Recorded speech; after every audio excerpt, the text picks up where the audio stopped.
பயனற்ற எதையுமே தேவன் படைக்க மாட்டாரு. உன்னை அவர் படைத்தார், நீ விலையேற பெற்றவன். பயனற்ற எதையுமே தேவன் படைக்க மாட்டாரு. உன்னை அவர் படைத்தார், நீ விலையேற பெற்றவன். அவரே நம்மை உண்டாக்கினார், அவரின் ஜனமாய் மாறிவிட்டோமே.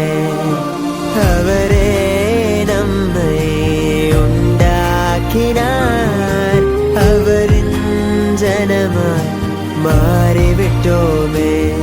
உன்னை படைத்தாரே, உன்னை நியமித்தாரே, சித்த திட்டங்கள் வைத்தார். அவருள்ள கைகளில் உன்னை வரைந்தாரே, பல கனவுகள்